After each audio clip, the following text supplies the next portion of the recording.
team at CBM Australia in advancing the rights of people with disabilities.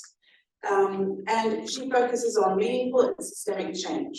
She's also Vice President of DFAT and has much wisdom to share. Thank you.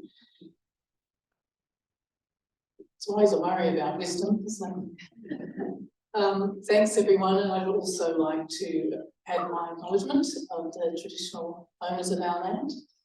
Pay respects to others past, present and emerging. So because it's our after lunch slot, I've got an audience participation moment. Ready?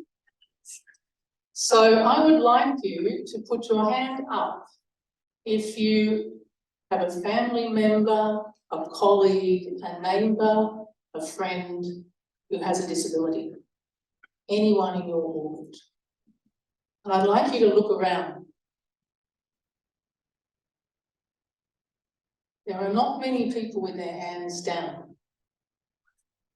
So what I would like to spend my few minutes on today is particularly disability, equity and rights, the opportunity that we have arising out of the new policy to craft the next iteration of what we have had under the Australian government, which has been two strategies around development for all. The reality is we have been world leaders in this space, and yet even with the opportunity of a new strategy, the reality is not much has changed for people with disabilities in our region. And yet pretty much everyone in this room had their hand up, which tells you that this is about making people more visible. It's about making space, proper space at the table and actual decision making in the conversation. So I'm keen to explore that and also really want to acknowledge the efforts of DFAT with this policy, the persistence to keep disability at the heart of the aid program, one of the 3 core areas of action. What you may or may not have noticed is a shift in the language from disability inclusion to disability equity and rights. And I think that that's actually a really important signal. It's certainly what our partners have been calling for, because we've heard this morning, inclusion actually isn't enough. It becomes yet another box to tick in the myriad of things that everyone is doing. So disability equity requires a fundamental shift. You know, it requires investment in needs, the investment that's sufficient to meet the need, and it's actually about scale and approach. And it's actually in many ways quite simple when we listen to our partners, that actually something that Pacific Disability Forum calls the preconditions for inclusion. So they are accessibility, assistive technology, support services, social protection, non-discrimination and community-based inclusive development. These are not new things. Yeah, it's kind of like hearing the conversations this morning. How do we have a coherent society was one phrase. Actually, inclusion is a must for society, but equity is what will actually get us much further down the road for people with disability. So that's the opportunity for my encouragement. And I really want to also acknowledge the efforts of DFAT colleagues who are really actively listening and hearing, I think, what partners are saying in this process, and there'll be more opportunities for that.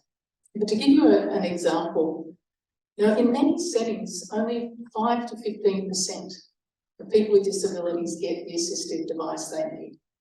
So again, nearly everyone in this room had their hand up. That's not many who would then actually have the means to participate. So we are missing some really basic things. And if we can address some of those simple things, then we will actually be well on the way to giving people more than a seat at the table.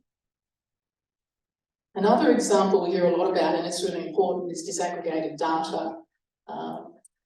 We hear from partners in the Pacific, though, that actually they have data, What they don't know how to do is mine it for evidence, for building cases for support and action. So it's about having conversations that actually take the time to explore what we've already heard in previous panels around locally led solutions.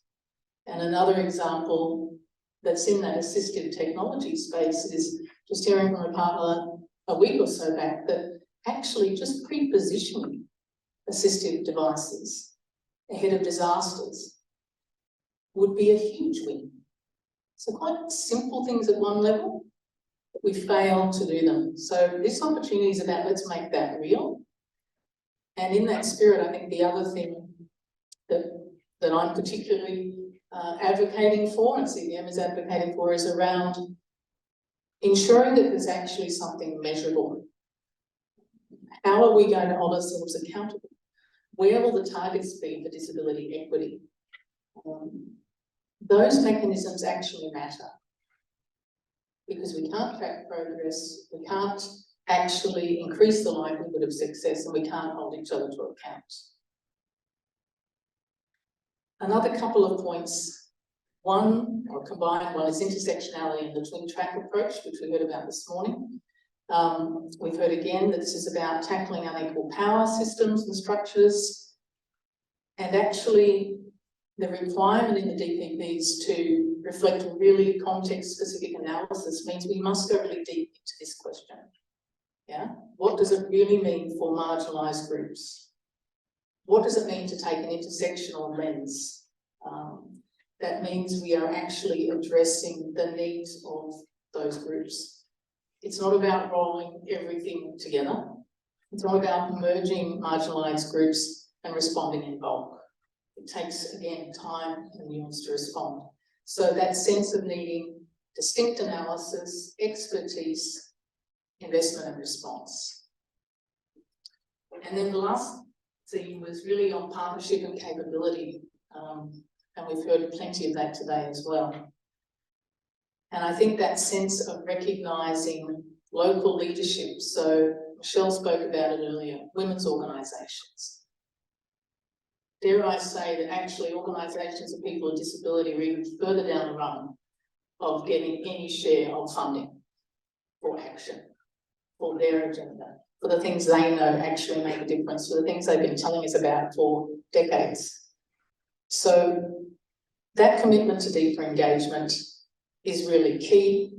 And again, I would say that, like many Australian NGOs, we've got a long history of working in partnership, of exploring and listening and working with a whole range of people, whether that's local NGOs, churches, universities, because good development is about that dialogue. So again, that's my encouragement as part of looking at what will we really need to turn the dial. As my colleague Seta from Pacific Disability Forum challenges me with regularly.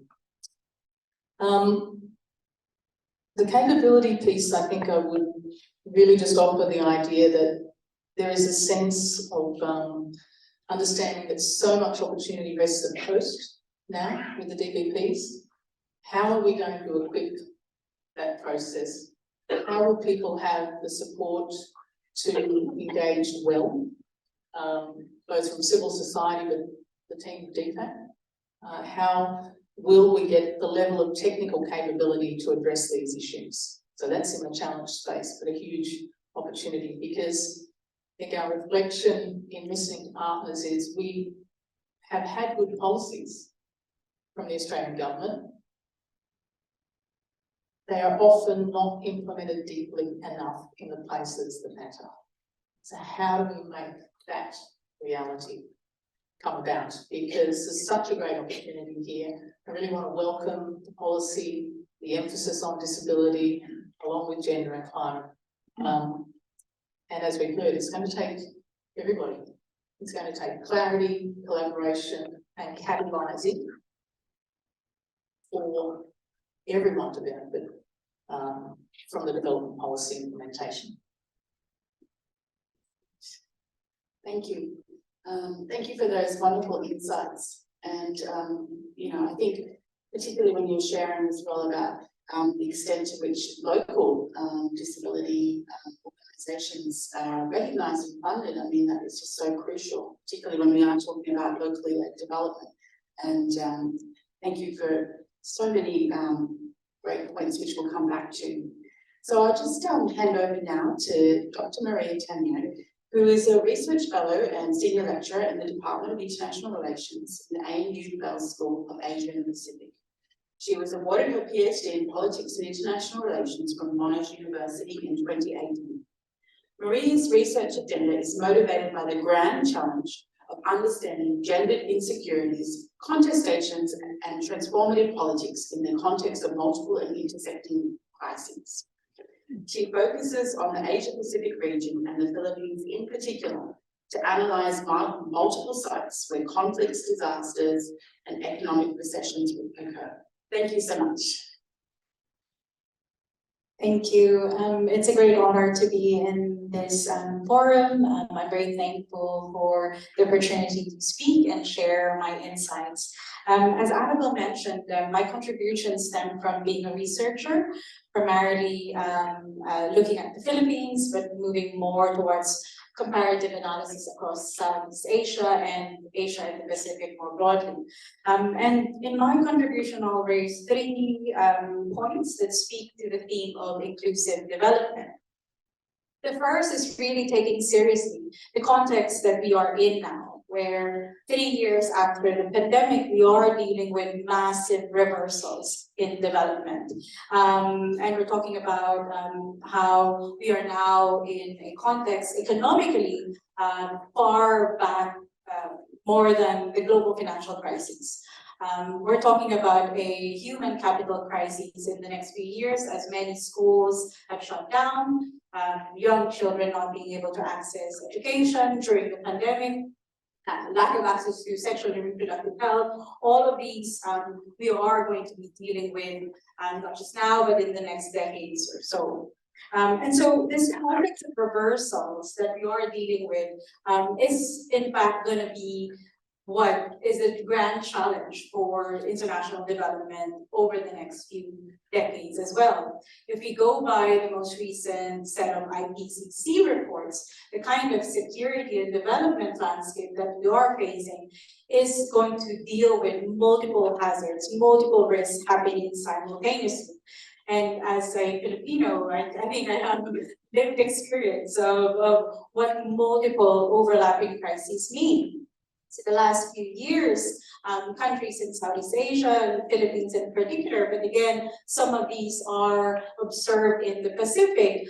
We had the pandemic on top of multiple super typhoons, on top of a volcanic eruption, on top of a earthquake, on top of authoritarian governments targeting human rights defenders and so on. So that is the landscape in our region. And that's going to happen more frequently, more routinely, and with greater ferocity.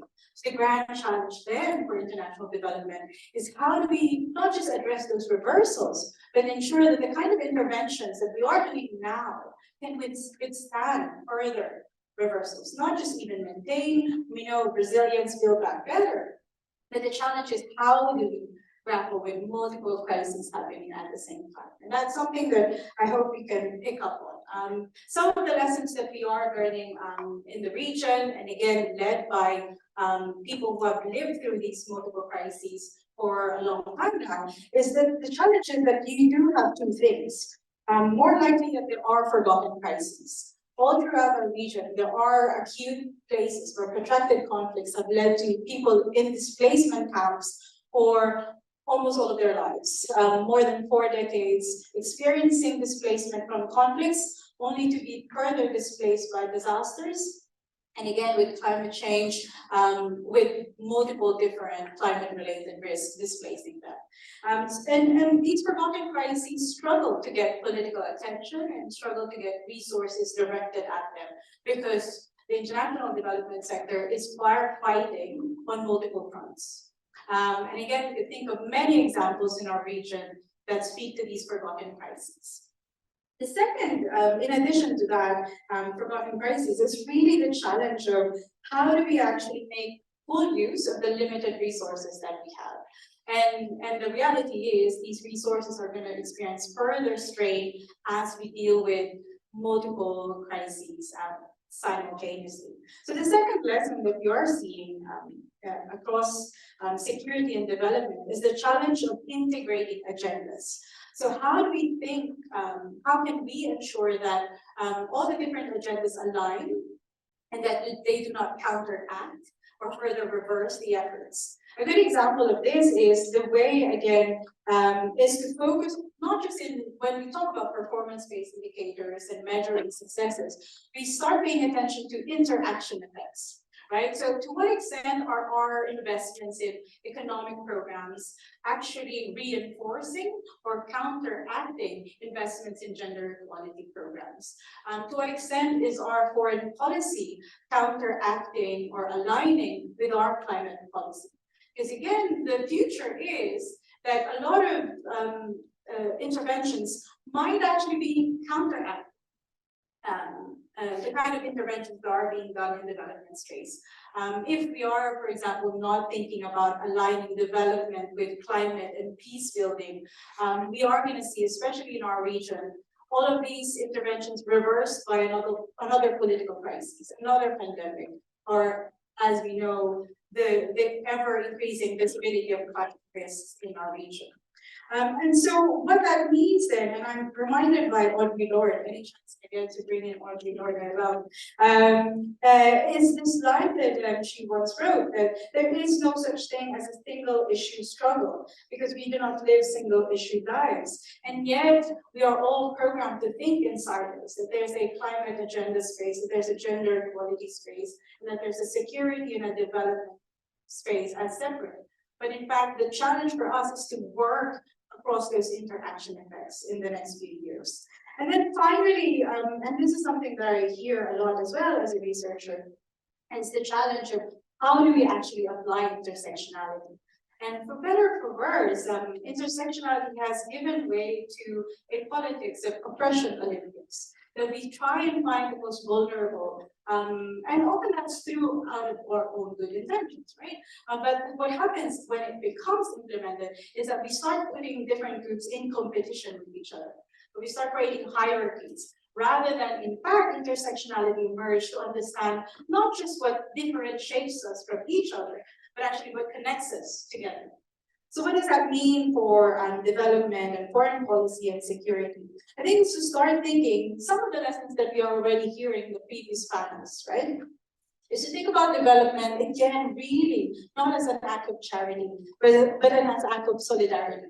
And when we do these things that we are learning through our partners about lessons that we can apply domestically in Australia. There's so much to be gained and learned from people who have lived and dealt with multiple crises for a very long time. And that wealth of knowledge can also be used to empower communities and the politics that are happening within Australia. So I think all those points hopefully will be a starting point for conversation later on. Thank you. Thank you. Thank you. Yes. Thank you so much, Maria. And I think that really builds on Jane's argument too, that talking about inclusive development, whether that's looking at gender or disability or whatnot, it should be relevant for every single sector and every single part of the international development policy. And I think that's a real call for us to focus on an integrated approach and to look at some of those neglected, protracted crises where people are suffering to such immense degrees. So thank you, Maria. Our next speaker is Joanne Choe, Head of Program Quality and Gender, DT Global Asia Pacific. Joanne has over 20 years of experience designing, contracting, implementing and monitoring Australia's development assistance. And she leads the Development Effectiveness Unit and provides advice and support to over 30 Australian aid programs across the Asia Pacific. She also leads DT Global's gender practice, managing gender initiatives for DFAT as well. and she's chair of the International Development Contractor Community Board, the peak body for contractors and consultants. Thank you. Thanks, Annabel. I started writing some notes last night, and looking back on it now, it reads like a manifesto. I'm sorry about that. It's not meant to be, but just some ideas and suggestions I wanted to put on the table. We were asked to think about challenges in terms of the inclusion agenda. So there's two that I'd like to focus on. The first is, broadly speaking, bottom-up projectized approaches versus more strategic country-level approaches to inclusion. And the second is thinking about the role that Australia can rightly play in supporting and facilitating inclusive development as a useful outsider. So in terms of the firstly, I want to acknowledge that, we've made huge progress in terms of the inclusion agenda in many ways. And particularly when it comes to individual initiatives, there's now a whole range of rules and requirements and tools and strategies and learnings that are in place that really can support all of us to think about how we take an inclusive approach, whether it's in relation to gender equality or disability equity or human rights and LGBTQI+. However, I think intersectionality is sort of at the very beginning of the journey for us. There's still a lot we need to be thinking about and learning when it comes to intersectional approaches, but nevertheless, the mainstreaming approach has come a long way. I think we've heard today, though, that people are worried that this can lead to a bit of a checkbox approach, and that is a genuine concern. And I think what we need to think about is the checkbox being the beginning. Like, it's good that everyone in the first instance has to think about this agenda, but how do we shift from the checkbox to transformative?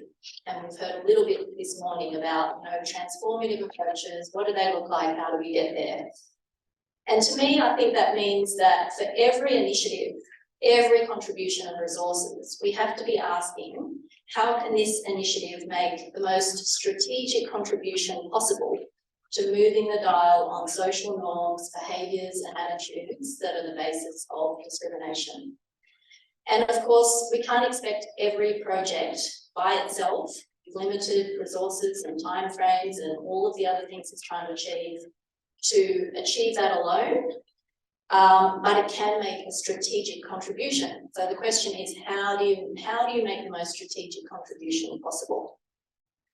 So the first part of the manifesto is that I think we need joined up action in every country that we're working in at a country level, not just bottom up through individual programs, but more of a top-down approach as well. So starting with country level Gen Z analysis, but then developing that into an overarching Gen Z strategy or approach in each country about who are we working with and what role can we best play as Australia to support inclusion, and what is our overarching strategy for this. And this sort of sets the scene for all the other programs and initiatives that then become part of that country program to be able to contribute to that broader goal. This should include long-term support to key local civil society actors. That, I think we've heard a number of times that is a no-brainer, and that's the same case for inclusion. Inclusion actors, they are the key actors that we should be supporting, and that means providing long-term, flexible, reliable core support, funding certainty, which is critical, opening up policy spaces, and whatever other support that we're able to provide to this group, which is so important for advancing an inclusion agenda, and being good partners. We've heard a lot today about what does it mean to be a good partner. We have to be good partners to these groups. And to facilitate that, I think that it's worth thinking about a minimum core contribution to this that's part of every country ODA program. Let's start with 10%. Let's say 10% of DFAT's contribution to every country should be devoted to this core inclusion work. So I think a combination of the overarching analysis, the strategy, the partnership with local civil society groups and human rights groups, and a core contribution budget-wise would set a really good foundation then for an inclusion agenda in every country that we're working in, and for all other programs to then be able to mainstream a meaningful approach that contribute to this overarching goal. So that's the first part of my manifesto. And I think that the new development partnership plans is a really good place to start that thinking. The second challenge I wanted to raise was in the context of locally led development, which we've been, thinking about and talking about a lot today.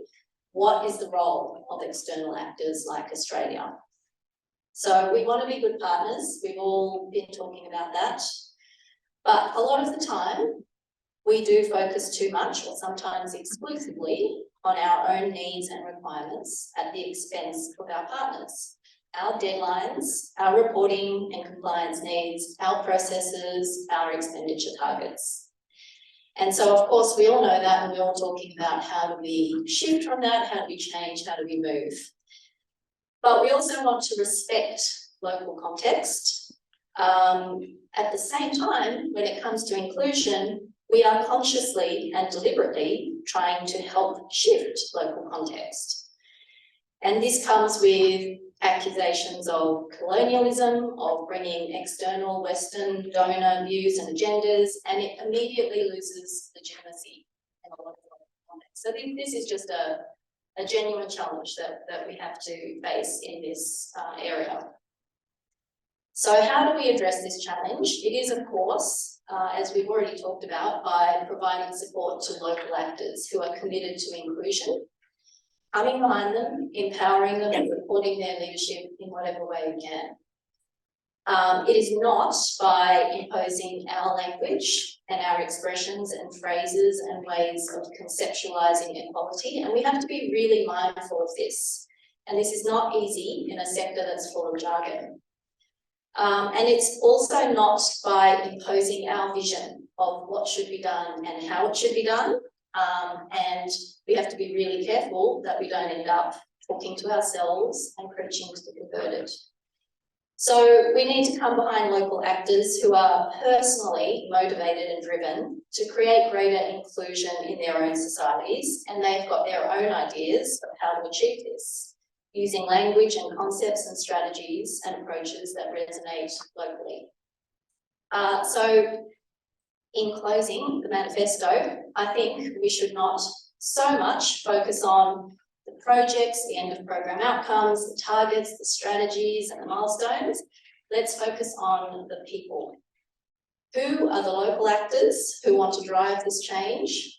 How can we provide steady, reliable, flexible, adaptive support that helps them to do that? The end.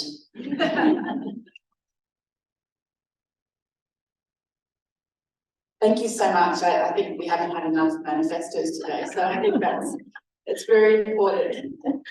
But no, I think I would, invite you all to really take seriously the points made there, particularly about having targets. Around 10% is a good start, because of course Gen-Z can be included into everything and should be in 100% of everything. But having specific targets for that focused work is really important, and backing local actors, and also having that country level analysis of Gen-Z programs, of Gen-Z in programs.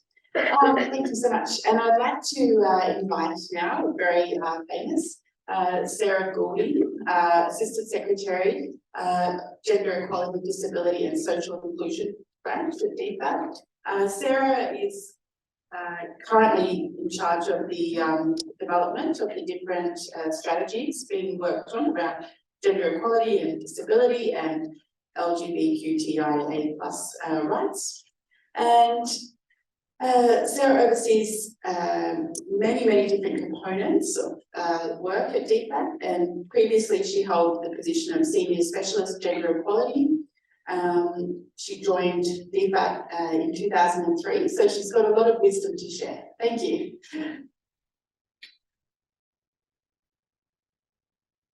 Thanks, Annabel. I'm now really humbled, knowing though how long I've been working doing Canberra. I'd like to join others in acknowledging this beautiful land that we're gathered in today, and thank the elders, past, present, and emerging, for what they give to our life in this beautiful city. I did ask to come last as the DFAT representative on the panel, because I thought it might be a useful space to be able to respond to some of the things that we've heard raised. And it's interesting, like I've made a range of different notes as we've been going through, and there's, in fact, lots of things that I would have said they've actually already covered. But I might just reflect on sort of three major takeaways that are informing the thinking and learning that my team is doing right now as we take forward this work on strategy development now that the development policy has been formally released. And the first of those around intersectionality is just to be very, very candid. It's about recognising the challenge of implementing and taking forward very complex political science concepts around dynamics of power and social inequality in practice and in learning into the pragmatism of a government implemented aid program with local partners. You know, that is one particular challenge there. The second is really, and look, we've already heard quite a bit about this, but is recognising that the part of the reason why this matters so much is because if we look out at our future to 2030 and beyond, and you now know I was around in 2015 and but if you look at our future 2030 and beyond, we are looking at the reality of our 1.5 degree world being the future that shapes our context that we're working in, that we're living in, that our partners are living in. And if I said to you that in the Asia Pacific there was 122 natural disasters in a year costing $67 billion, you may think that that's a figure that someone's come up with from a projection of what that 1.5 degree world might look like in 2030. It's actually an estimate of the costs of 2022. So we know that the uncertainty, those dynamics that are influencing our future are going to make operating context as development practitioners, as partners, so much more complex. And it means that the risks that there are of hardwiring in exclusion and inequality and discrimination are massive. Because if we're not intentional about thinking about our practice in our pragmatism, we're going to make mistakes. And those mistakes will lead to an outcome that is not one that's aligned with our values. We know, and I think we all know from the pandemic, when you look at the data that came out from the World Economic Forum, in 2019, there was a lot of public debate. It was going to be 100 years, according to their index, until we achieve gender equality. And in 2 years of the pandemic, that figure went to 132 years. So that's a generation or loss in gender equality gains. We don't even know what that loss is in terms of the lives of people with disability in our region or anywhere. We just don't have the data. We know what it is in gender terms. So we know that the risk of not being intentional and planning and asking ourselves the hard questions is real, and it can have very rapid consequences. And our future, our present, is asking us to get this right now. So how do we do this? I mean, Joe's right, you know, like there's not one single formula out there, but fundamental to it is actually the listening and commitment to learn from local partners. That is a central element of the new development policy. I think there's a huge consensus about that. But what does that mean at scale? Because it means one thing if you're talking about sitting on the mat in one village, in a remote island community, in beautiful, beautiful Tuvalu, to what it means in the urban settlements of Port Moresby or the slums of Manila. It means something very different. We need to ask ourselves, how does that scale? So I would say that critical to it is us not stepping back as practitioners and policymakers from asking ourselves the hard questions. If there is a level of expertise that we don't have, we need to be humble. We need to talk to the people who have it. We need to own that maybe we don't. And we need to try and find strategies to invest in collective action in multiple spaces. This is not a one-time job. We do have this opportunity ahead of us now to develop these new strategies. There's one on, and they'll be a bit different, but the benefit of being able to do them together is that we will be able to make a coherent and connected approach to how we're defining intersectionality across the breadth of this work and set a future agenda that will have that very, very clearly outlined for everybody.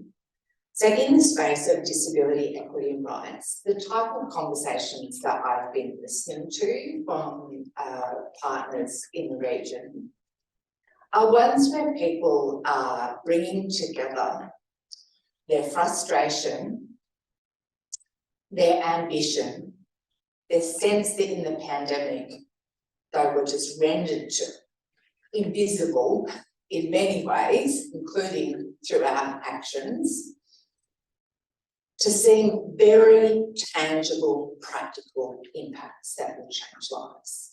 That is the challenge that I'm hearing about from colleagues in the region. When we listen to the voices of LGBTQIA plus human rights defenders, there is a level of joy that is truly humbling to have had Australia say that we would develop a strategy that would say we stand and support universal human rights for everybody, regardless of their gender identity or who they love. And that is truly, truly humbling to be in the room and listen to. And clearly their voices need to shape what advocacy looks like in each context, particularly places where their identity means that they are illegal for being who they are. And in the space of gender equality, we are in such a different space to where we were when we did the last strategy. You know, we now have debates routinely happening that talk about gender equality and bringing a gendered lens is critical to how our defence exercises are situated. There are gender equality chapters and inclusion chapters in Australia's trading agreements. You know, it's fundamental to our aid program, and the knowledge that we know that when you invest in gender equality, it leads to an effective outcome, has been hardwired in our approach. Non-discrimination is central to our value proposition of quality development approach. That's amazing. And our foreign policy advocacy is happening in multiple spaces constantly. So in closing, I think the reflection that I will bring back is that it's critical that we constantly work as a collective to try and define how we can make intersectionality practice better, because it is absolutely fundamental to the effectiveness of the development that we provide.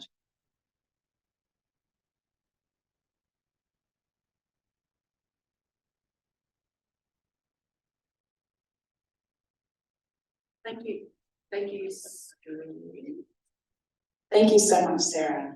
And I think that's a wonderful call for humility and what we have learned as well over the past number of years, and ensuring that intersectionality is such a difficult idea, isn't it? So really making sure that we take the time to do that properly. And I think drawing up that idea as well of doing no harm, of the immense harm we all can do in our various sectors. So thank you very much for that. We've got some time for questions, so we'll take 3 at once. Also, just when we were discussing prior to this gathering, we were saying, it is good to have a conversation. So if you want to have a comment, not a question, that's fine too. Hands up. Yes, number 1 and number 2, and who wants to be lucky number 3? After that, thank you. Okay. And it's number 1. Thanks. So we'll take them all together and then we'll have a chance for our panelists, if that's okay. Is it on? Yeah, press that. Yeah. Is it on now? Oh, yeah. Adam in the role of officer. My question was out to Jane in particular and also Sarah. As a member of the disability community, Ms. identifies as someone with disability. I really welcome the language that you guys have used. You said, and Sarah, your comment about a lost generation gender equity. Things I would also argue that the same as person with disability, that there has been a lost generation of disability inclusion and progress towards equity. And Jane, your language about sort of switching from inclusion towards equity, I think is correct as well. And also that word instead of using equality, as like I use a ladder analogy because of like raising everyone to the same standard. So I thank you for that as well. So my question goes up to you guys, and I got the other panel on this one as well, about what does disability, what does disability equity look like going forward? Like, what do you see that being presented going forward, like for disability equity in the future in the situation? Thank you, that's an excellent question. Number 2.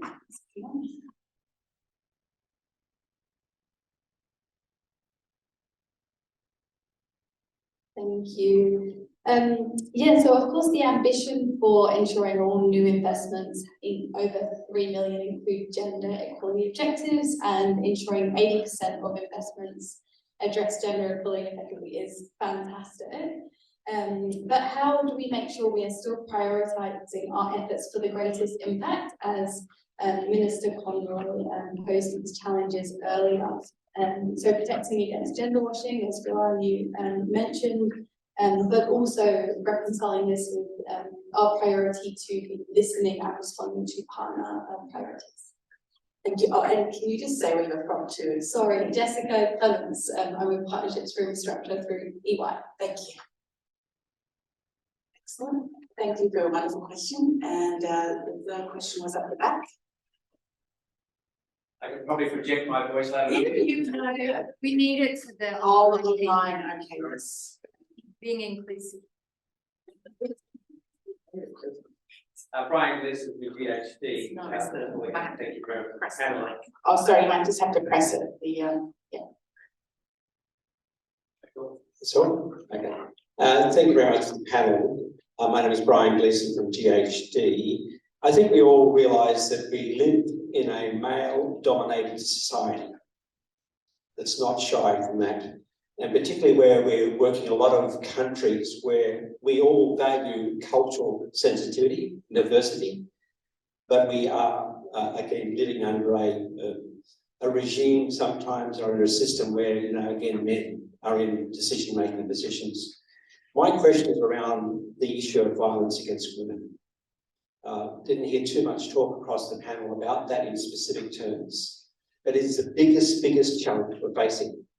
We talk about this in the developed world, but we also face it in our own societies in every day-to-day life here, and in Canberra and the rest of Australia.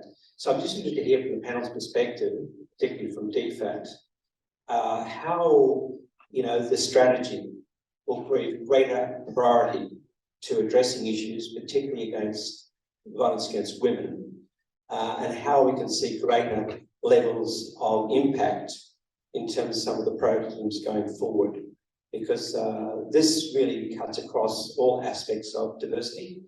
But again, in terms of, you know, again, the challenges that women face in every day-to-day life aspects of having an improved quality of life. Thank you. Thank you. So there are three excellent questions. We might take it in turn by each panelist if they want to say something.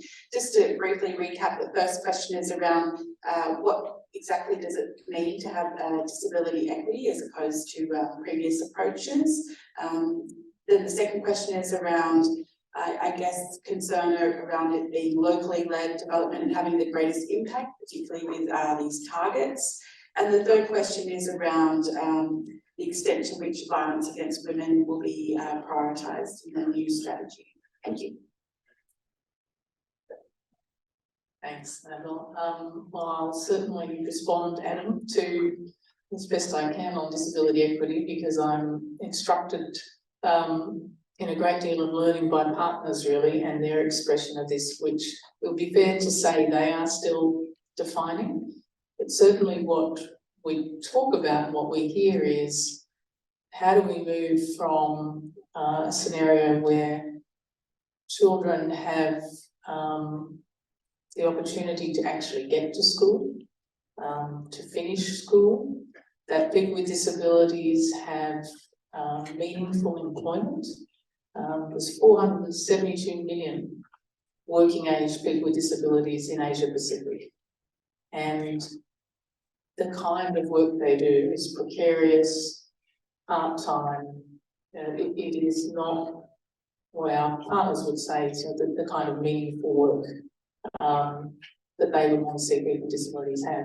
But essentially it's about how do they get beyond that seat at the table and have a voice. So in all of these conversations, it's the nothing about us language. So that's the space that I'm most focused on in this sort of iteration of the strategy opportunity before us, so that they can then actually express what is it that's going to make the most difference for them in this window.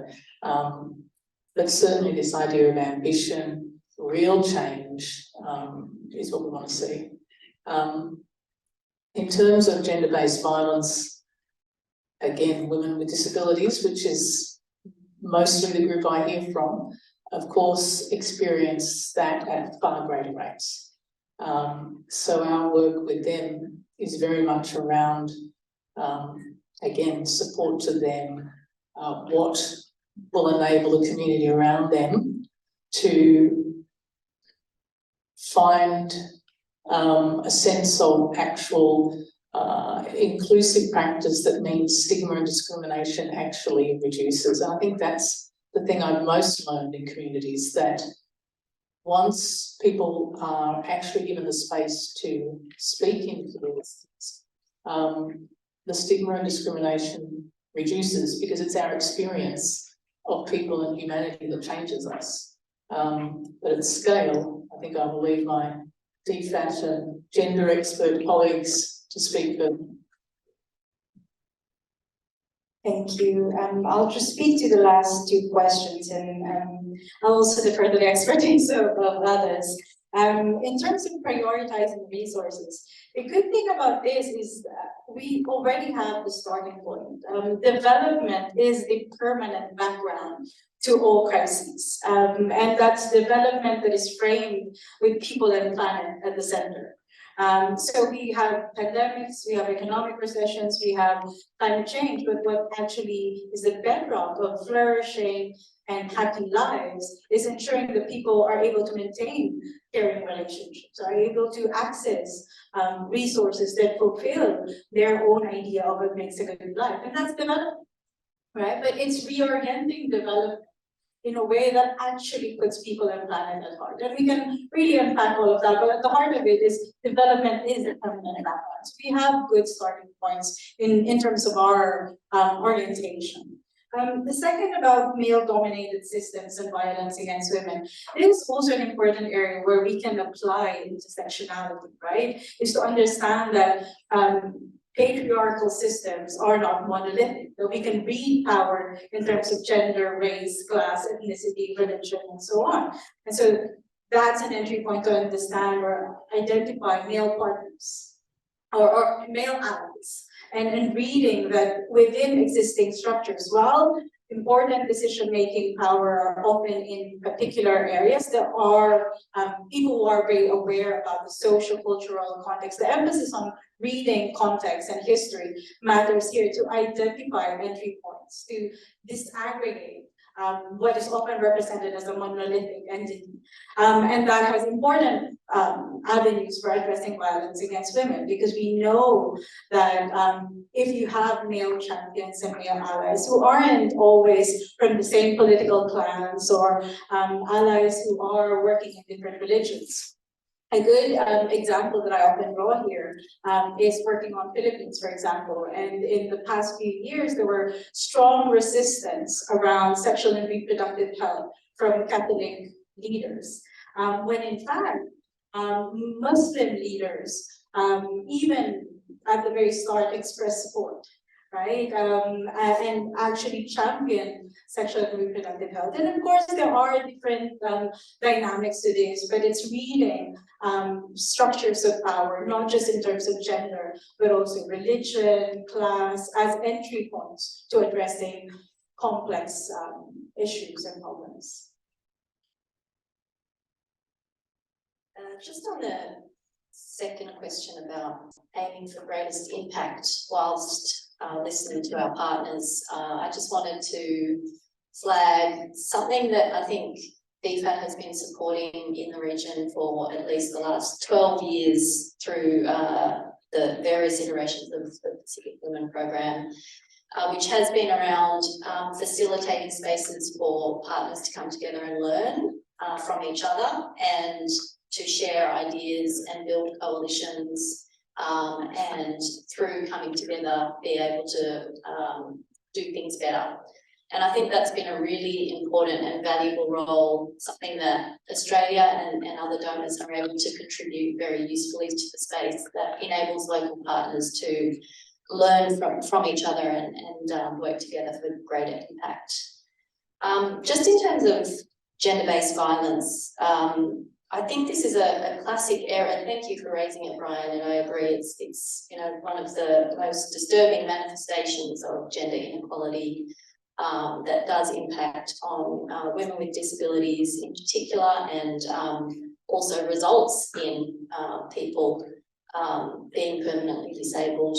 I believe in Fiji the statistic is every second day a woman is left permanently disabled from gender-based violence. So I think this is a classic example of where we need a joined up approach that I was talking about in terms of, thinking about the legal response, the health response, the policy response, but also, of course, working with people and communities in terms of gender norms.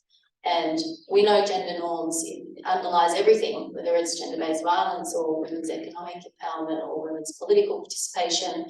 But when it comes to addressing problem that it causes in terms of gender-based violence, we need all of those aspects to be addressed and come together in some way. And again, that sort of speaks to the need for higher level strategic approaches that sit above individual sectors or individual initiatives. Thanks, Joanne. I'll be really quick because I want to hear some more questions from you. But just on that point, Adam, you raised about what does it look like to me going forward? I'm not sure, but I suspect it's a life where you feel respected, and valued and safe.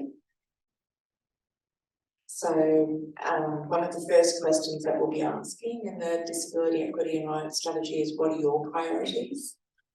So it can be grounded in what people identify. In terms of your point around the ambition on gender equality, I guess there's two things I might say. One is I do want to say thank you to those of you that are in this room that were part of the conversations that we had within the sector to talk about this particular reform around the mandatory gender equality objectives. Because, you know, we had this performance target for a really long time. And, you know, some of you in this room know very, very well, we've not met it. And we looked really deeply at the data and, you know, the institutional practice, well, why is this not happening? And I think essentially, you know, we just weren't prioritising it. But you were the ones that made the suggestion, well, just make it mandatory.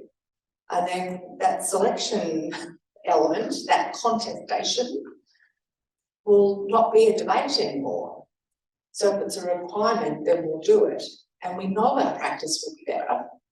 We know our outcomes will be better because we've got the data to show it. So I just really want to say thank you to all of you for your involvement in that. Where are we at now? Currently we're at about 41% of our aid program meets that mandatory objective. It's a big gap to the rest of the program. It's a big job. We really need all of your help. Don't let us don't go unturned, please. The point around how do we insist on this in our practice when local partners might have a different priority? I would really beg to differ. Because I think actually, when you have a look at every government that there is in our region, every community that there is in a region, they all have national plans or strategies or policy commitments to promote the status of women and gender equality and recognise and want to address social inequality. It's there. Just this last week, there was a powerful meeting, the first ever one face-to-face of the Pacific Island Leaders, Women Leaders Forum under the auspices of the Pacific Islands Forum Festival. And they're reviewing and adopting a new, refreshed, revitalised declaration for leaders on gender equality. So if we come to the conversation saying, this is important to you, and we're here to work with you, it's very different to saying it's important to us. So I think this is really about making sure that we're focusing on having conversation the right way. And Brian, I can't agree with you more. If you cannot be safe in your home, on the street, at work, it's very, very hard to make a fulsome contribution to society. And that's what we need.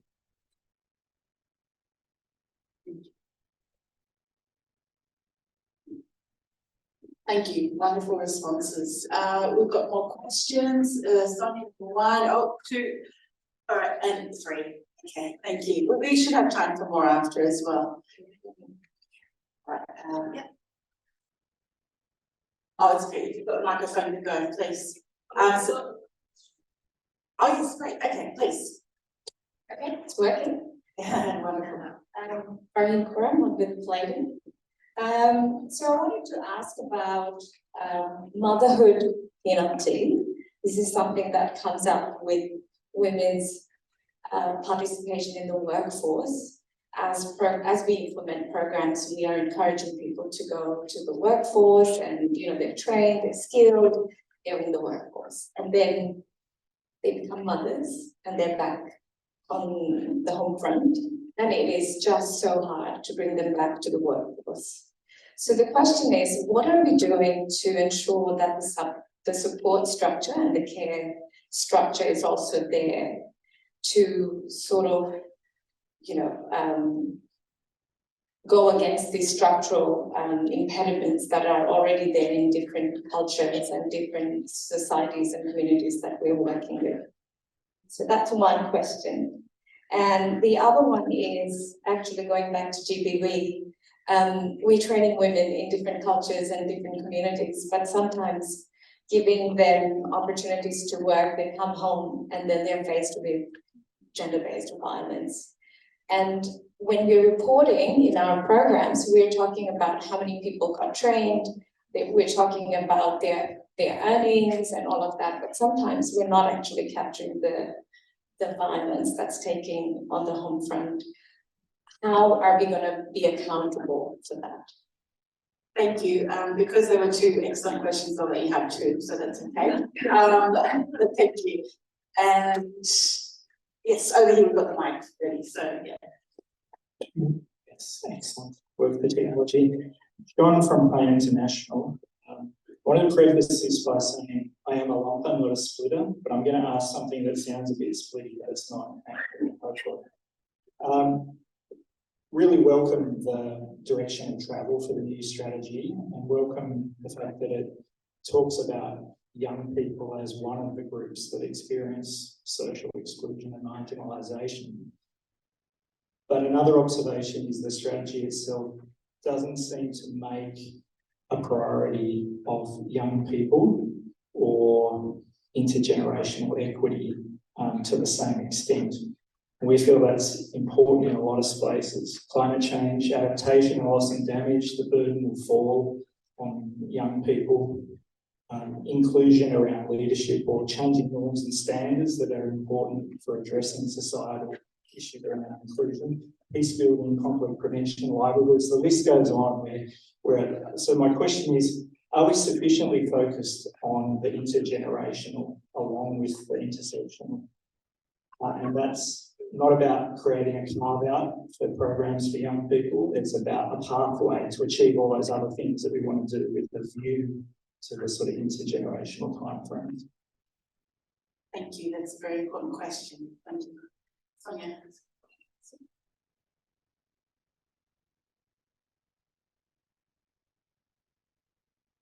Thank you. Thanks very much to our fantastic panel. I want to just touch on something that Sarah said. When the Minister was doing interviews for this policy, he made a very clear distinction between climate change, which was something that was being responded to, because they've been listening, and gender equality, which is an Australian value. And I've been reflecting on this quite a lot, but I just want to share that with some research that we've been doing in Vanuatu and local communities, in every single remote community, a woman, has always talked about gender equality and human rights. And so I just think that's really fascinating that we have been creating a narrative about some people not wanting to hear the terms gender equality, gender equity, human rights. But I'm wondering who those people are. But then I'd also like to touch on something that Joe talked about, and Joe won't be surprised to hear me say this, but social norm work is really hard. And we know from our experience that shifting social norms is best done by people who are in country, local leaders. But we are also putting those local leaders in constant difficulty. And when we think about the phrase do no harm, these are our frontline workers. And we really need to be thinking about the kinds of support mechanisms that are required to sustain this work And I don't think it is always just Australia saying social norm changes is the fundamental starting point. I think that this is actually something that we are hearing from our partners as well, but we need to be recognising the difficulty that we put them in on a daily basis. That's really a comment, 2 comments, yeah, sorry. And also I could do that. No, that's great, because we had 2 questions and 2 comments and another question, so it all adds up. No, that's really fantastic, and I'll pass over to our panelists. And I just want to add to that another comment that, yeah, who is saying that gender equality is not a priority in these areas? And I think it's always important to look at the power relations there. So to our wonderful panelists, we've got a question around the motherhood penalty and the different support structures around that. Also around, very important because so many metrics are around how many people are being trained, how many women are being trained in XYZ, but what about the violence when they get home? And then thirdly around young people and where is that in the strategy? And also you can add to Sonia's comments if you want to. So perhaps I'll start with the young people. And it's true, particularly in our region, given the significant proportion of young people. We talk about the youth bulge, and it's certainly a conversation that I hear a lot.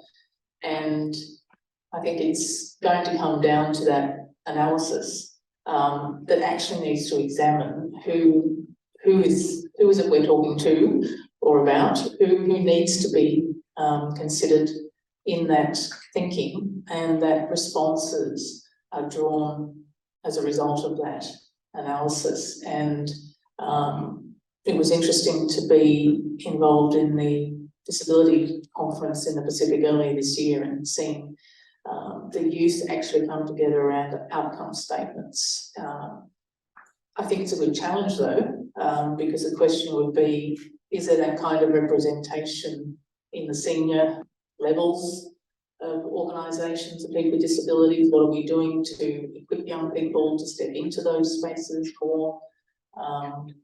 So I think the challenge is a good one. Okay.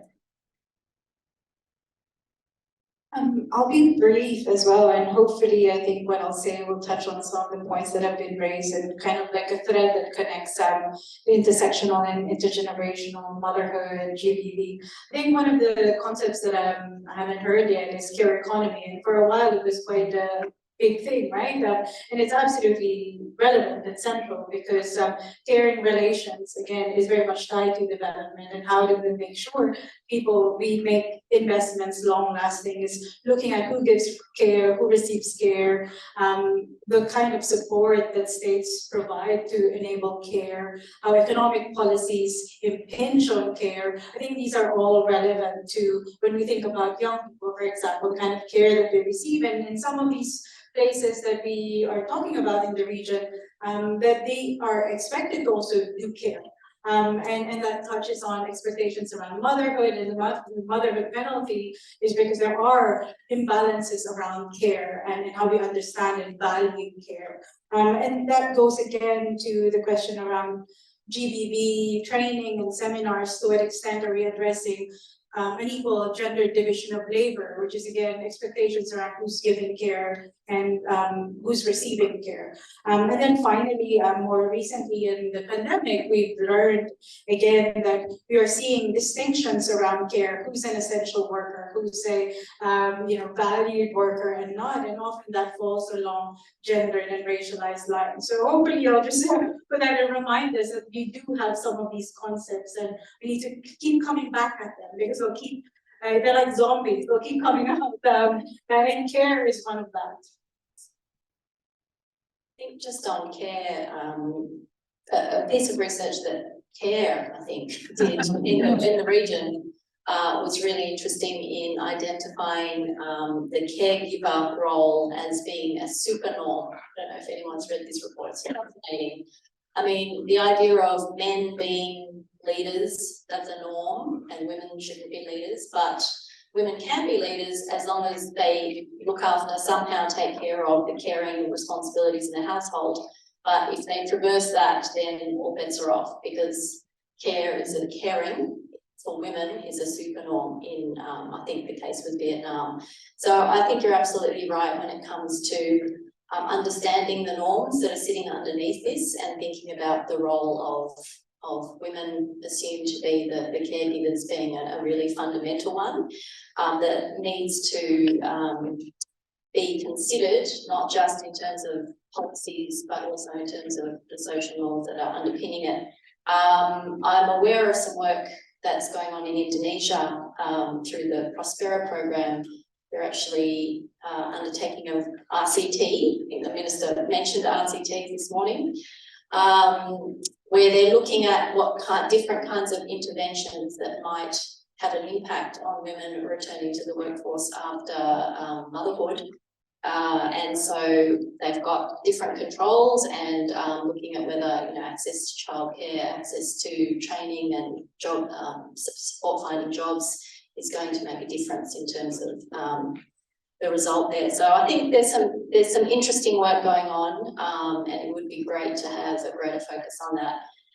I just wanted to say something about gender-based violence as well. I think in thinking about, and this is definitely a mainstreamed, do no harm kind of approach that we need, no matter what we're doing. Because as you said, Maheen, whether you're running a training workshop or building infrastructure, there are impacts in terms of communities and gender-based violence of the people that are part of that initiative that needs to be thought through as part of an intervention and as a safeguard.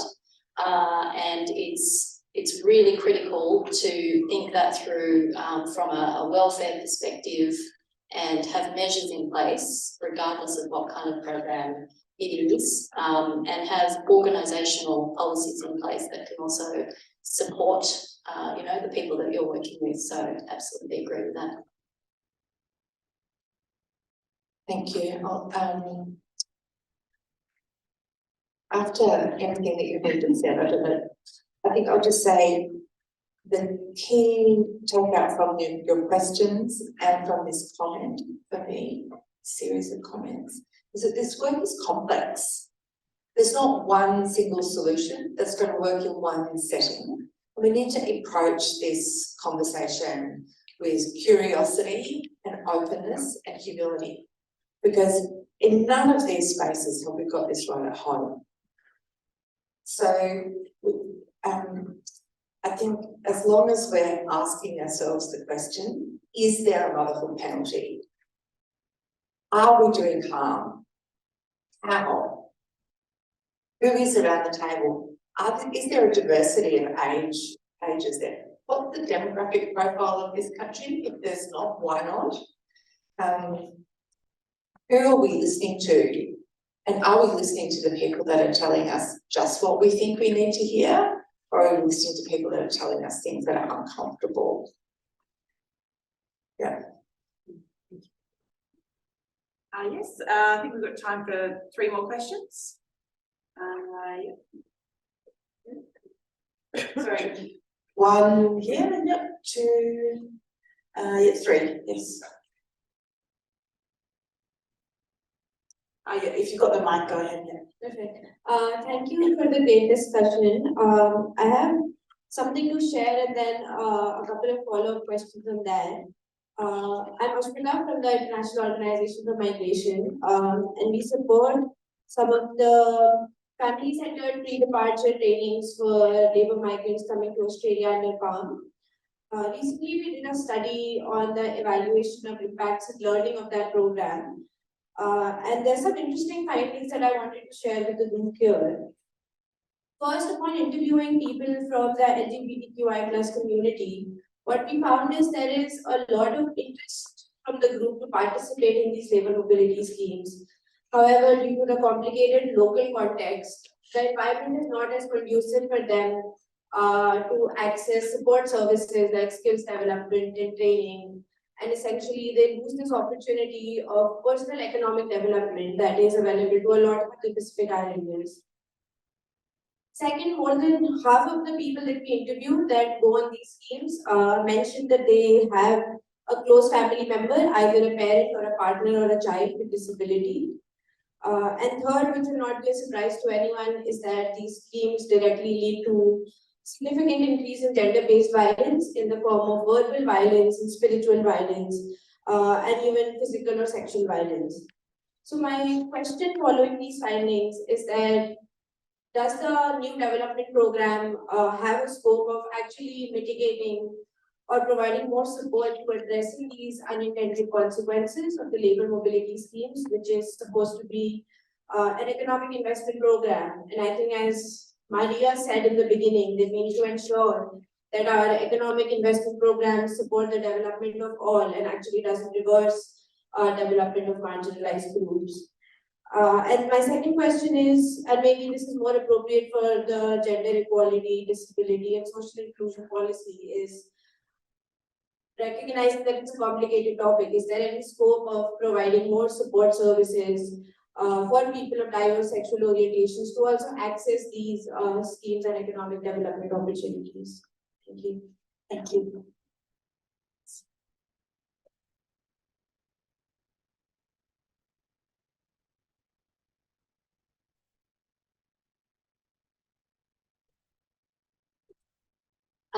Apologies to the panel because I'm going to push you a little bit further on the young people and children point. So at Oak Tree, we conducted some research over the last couple of years in coalition with a bunch of youth organisations in the region, and the key takeaway we found is that young people are increasingly feeling disillusioned and left out of formal decision-making spaces. They are moving instead to informal decision-making spaces, places like protests, entrepreneurship, which are great, but I think there is so much that we can learn from young people in the region who are already doing great work on the ground in relation to disability, in relation to gender equality. So my question, I think, is directly to Sarah. What are some barriers you think we face in including young people in these strategies as an intersectional focus? And is there more we can do in that space? Thank you. Thank you. Thanks very much. Michael Wilson here for me. Well, me again, sorry. First of all, congratulations to Sarah for sounding nothing like a public servant. Fantastic. Fantastic. No reflection on colleagues, but yeah. To hear such passion, but also such knowledge and depth. My question, though, is we've got to be conscious, I think, that the sophistication of the discussion we're having in this room is at a higher level than probably the sophistication of most conversations we've had on this topic outside this room, and in fact across many parts of DFAT, I dare to suggest. And why that's an issue is if we're encouraging more of the community, both here and in the countries we serve, to be involved in delivery. We need to think about the level of understanding and sophistication of what we're trying to achieve around intersectional approaches, around gender equity, around disability and inclusion, around rights. And for instance, with our organisation, the programs that we run, our delivery partners are those who would have no other connection with delivering Australian aid. And these sorts of conversations aren't natural to them. And sometimes we forget that.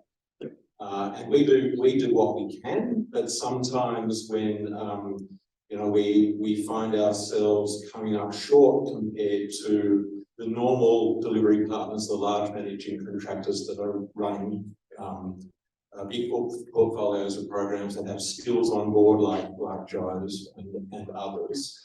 It feels like our sort of the different level of sophistication of our partners is sort of a deficit, and it feels like sometimes the requirements are used as a bit of a stick to beat us up with.